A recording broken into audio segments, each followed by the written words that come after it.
Do you have enough charge?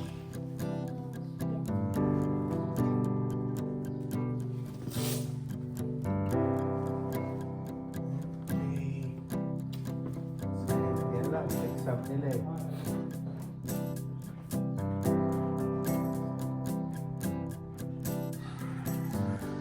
Ayan, gumanda-ganda rin ang panahon natin.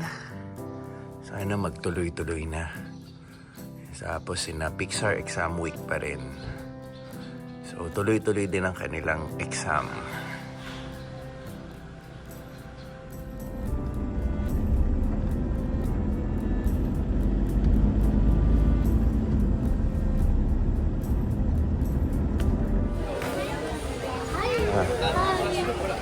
Ganda ng weather natin.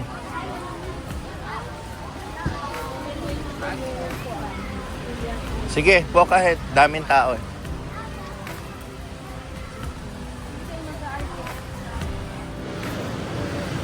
Ito ka on my right. Workout? So tuloy-tuloy pa rin yung exam week ni na Pixar. Bukas yung last day. Maaga pa rin ang uwian niya bukas. So ngayon, dahil kami magkasama, samahan niya muna ako mag-gym. Shoutout sa kanila, yan, yung tatlong workers natin. Nakita nila bukas yung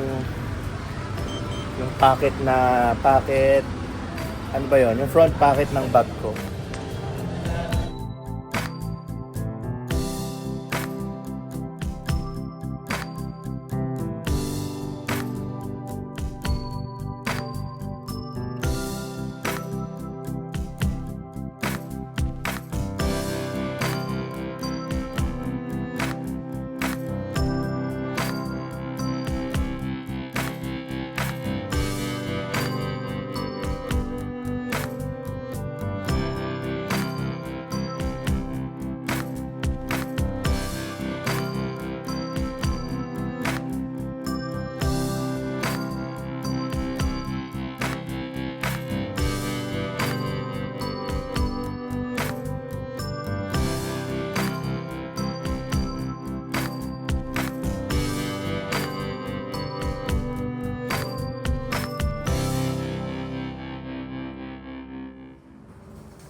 Maulan na Miyerkules. Ang layo kahapon, no, na maaraw kahapon, Tuesday, yung sinundo natin si Pixar. Ngayon, yan, exact the opposite. So 7:35 pa lang ng umaga.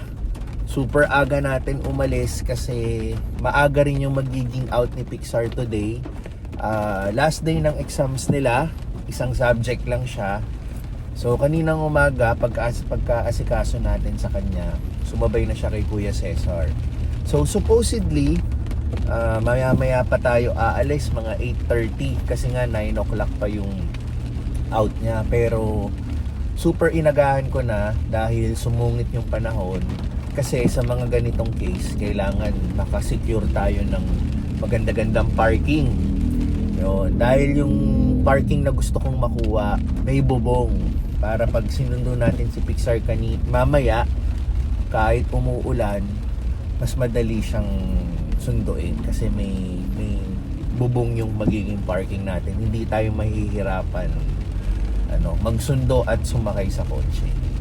So yun ang reason kung bakit inagahan natin. So kung makahanap na tayo ng parking, meron pa tayong maraming minuto, siguro tambay-tambay na lang tayo dito sa kotse. And also, after natin sunduin si Pixar, doon tayo magdi-deliver ng itlog. Total, malapit na lang din yung lugar kung saan tayo nagdi-deliver ng itlog, which is Evia. Yan. So, ngayon? September 10, birthday din ng kapatid kong babae. well, hindi natin alam kung nanonood siya ng vlog natin, pero babatiin natin siya rito sa vlog natin, no? Happy birthday sa aking kapatid na babae, si Dayan. Yan. Yun, wag na lang natin pag-usapan yung edad niya dahil yan, syempre lahat tayo kada birthday nadadagdagan ng edad natin. And so ayun, malakas na yung ulan. Drive muna tayo papunta sa school ni Pixar at maghanap tayo ng maganda-gandang mapaparadahan.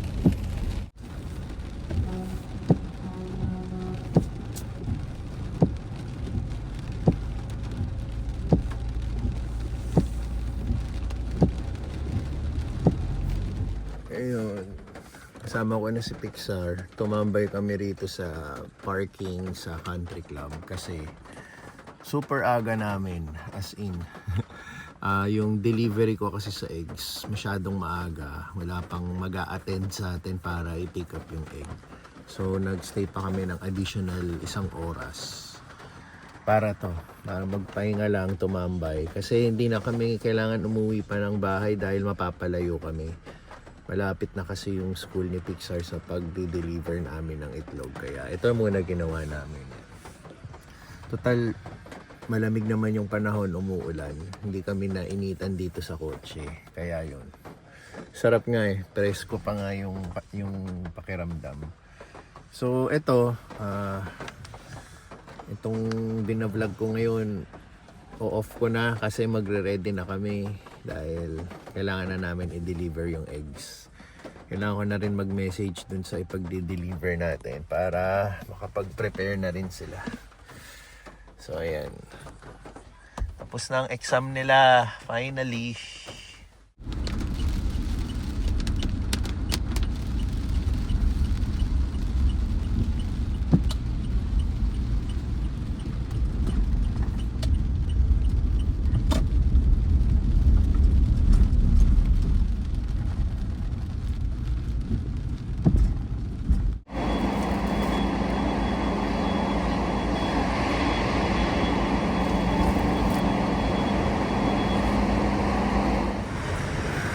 Workout done.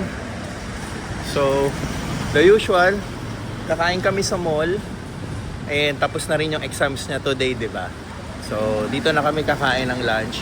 Pero kailangan din namin magpa 1x1 and 2x2 picture para kay Pixar sa kanyang baseball profile. So, unahin muna namin magpa-picture para sa kanya. Tapos habang inaantay namin yung picture, kakain kami ng lunch. Sir, ba yung ano?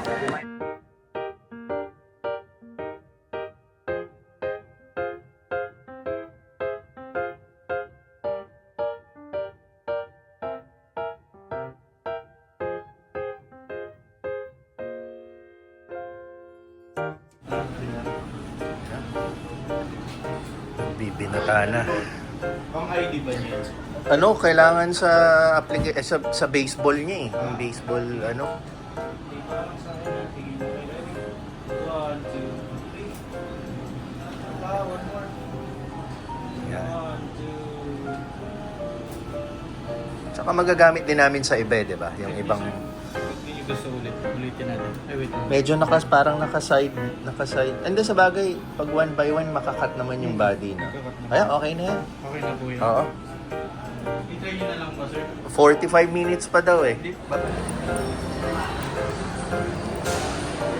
Punta kami sa skin station. Magpapa-appointment daw si Tins. So, in behalf of her, papa-appoint tayo.